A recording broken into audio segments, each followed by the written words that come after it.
Habari za wakati huu, kwa majina naitwa Daniel, ninafundisha somo la Advanced Mathematics Form 5 na Form 6. Na siku leo ninakwenda kutoa ushauri kwa wahitimu wa kidato cha 4 waliokosa nafasi ya kuendelea na masomo ya kidato cha 5 na cha 6. Na nitaanza kwa utangulizi.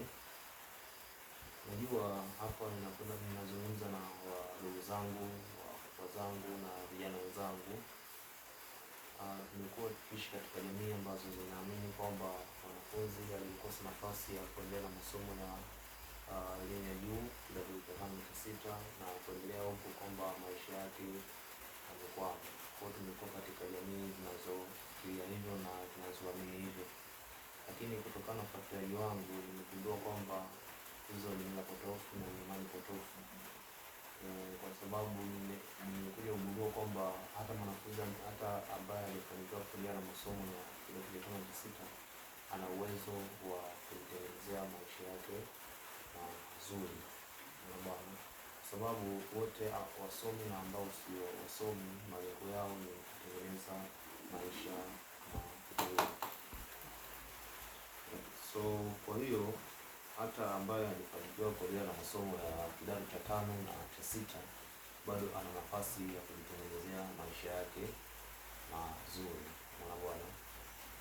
Na nimeona bado ana nafasi ya kujitengenezea maisha yake mazuri, na ufupi ni kwamba nimekuja kugundua kwamba wote ambao ni wasomi na ambao sio wasomi tunategemeana. Ili kuthibitisha swala hili, kuna siku moja niliwahi kushuhudia msomi mkubwa tu anapeleka gari lake kwa limeharibika atengenezee na fundi ambaye aliishia darasa la 7. Hiyo hali inaonyesha kwamba mtu kijana aliyekosa nafasi ya kuendelea na masomo yake ya juu ana uwezo bado ana nafasi ya kutengeneza maisha yake. Kwa hiyo basi vijana wenzangu, haina haja ya kujisikia vibaya, kujiona vibaya na kujisikia ukinyonge, na bado una nafasi ya kutengeneza maisha yako na ukawa nzuri. Huo ulikuwa ni utangulizi.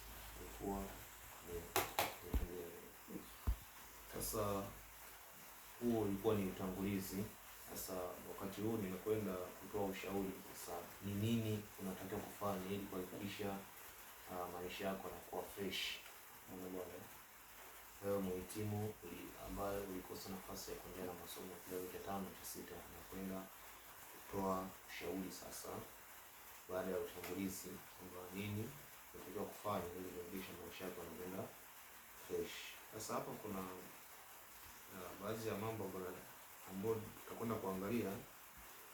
Kitu cha kwanza, usijisikie vibaya na wala usijihisi kwamba maisha yako yameharibika. Cha kufanya ni kubali, jiamini, jiamini kwa sababu bado una nafasi ya kutengeneza maisha yako bado yakawa vizuri. Kwa kitu cha kwanza ambacho wewe mhitimu wa kidato cha 4 ambaye ukosa nafasi ya kuendelea na masomo ya kidato cha 5 na 6, kitu cha kwanza ambacho unatakiwa kufanya ni kujiamini, kujikubali, kuwa tayari na usijisikie vibaya kwamba wewe si nini, bado una nafasi ya kutengeneza maisha yako na yakawa vizuri. Hicho ni kitu cha kwanza ambacho kwa mimi ningeshauri hivyo. Kitu kingine cha pili, anza kufuatilia fani mbalimbali. Kama vile masonry ambayo inahusiana na ufundi washi na ujenzi wa nyumba, mambo ya garage, mambo ya ufundi yale, carpentry, mambo ya uranda mbao yale, mafundi wa mambo ya mbao na nini, bwana. Lakini kingine ni plumbing, fani ya plumbing, mambo ya mabomba, bwana. Anza kufuatilia fani hizo. Lakini pia fani ya welding, ile mambo ya kuchomelea, lakini pia kuna tailoring ni mambo ya ufundi cherehani, nafuatilia wiring, mambo ya wiring, kufunga umeme nyumbani, domestic electrical installation, mambo ya umeme nyumbani. Lakini pia driving, ufuatilie kuhusu dereva. Kwa hiyo sasa kitu cha pili ambacho tunataka kufanya kama mhitimu wa kidato cha 4 ambaye kukosa nafasi ya kuendelea na masomo ya kidato ya juu na form 6 na kuendelea, unatakiwa uanze kufuatilia fani mbalimbali kama ambazo nimekwisha kujielezea: ufundi washi, mambo ya gereji, mambo ya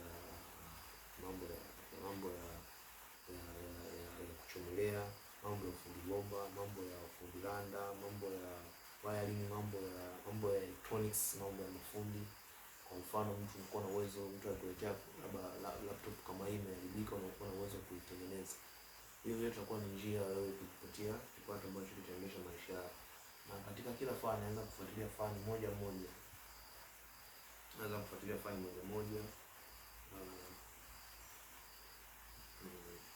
Kuhusiana na faida zake, changamoto zake, ili ujue kwa kuanzia.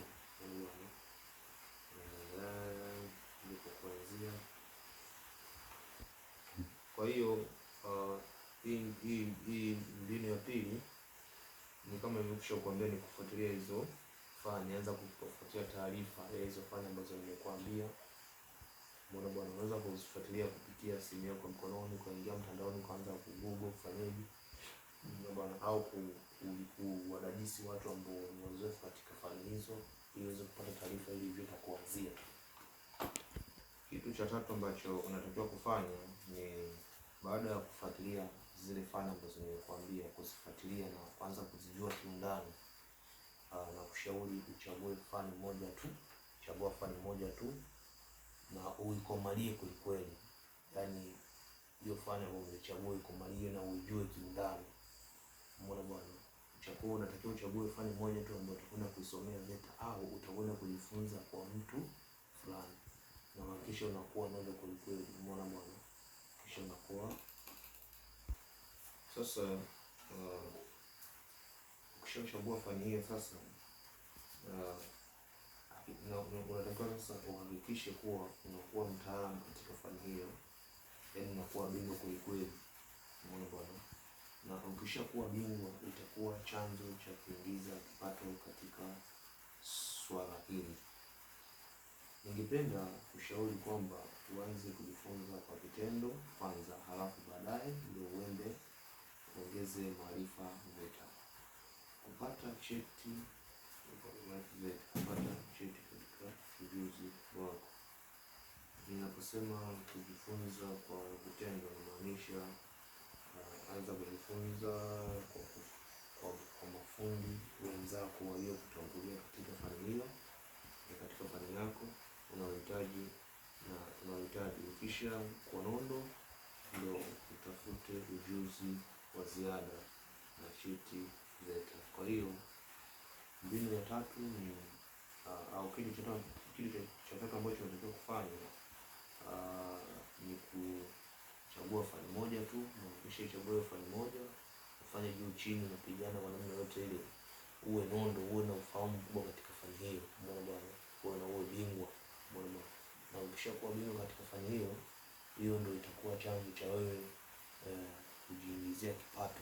Na katika swala hili ningependa uanze kujifunza kwa vitendo, na baadaye ndio uende VETA. Kwa hiyo sasa, hiyo ndio kitu cha tatu ambacho ningependa kushare na nyinyi. Kingine ambacho ningependa kuwashauri vijana wenzangu ni kuwa tayari kulipa gharama. Kuwa tayari kulipa gharama katika nyenzo ambazo zitakusaidia wewe kupata elimu hii. Unaona? Kwa sababu hata wale ambao watakuwa nakufundisha ambao wana experience kubwa kuliko wewe, wanahitaji walipe. Kwa hiyo inabidi uwe tayari kulipa gharama. Umeona bwana? Kitu cha nne, unatakiwa kuwa tayari kulipa gharama katika nyenzo ambazo zitakuwezesha kufanikiwa malengo yako ya kujua zaidi ya fani yako. Kwa hiyo kuwa tayari kulipa gharama. Kitu cha tano ambacho ningependa kuwashauri ni kuwa tayari kuwekeza muda wa kutosha katika kozi hiyo, kwa sababu hii itakufanya kuwa na ufahamu zaidi tofauti na utakapowekeza muda mchache kwenye hiyo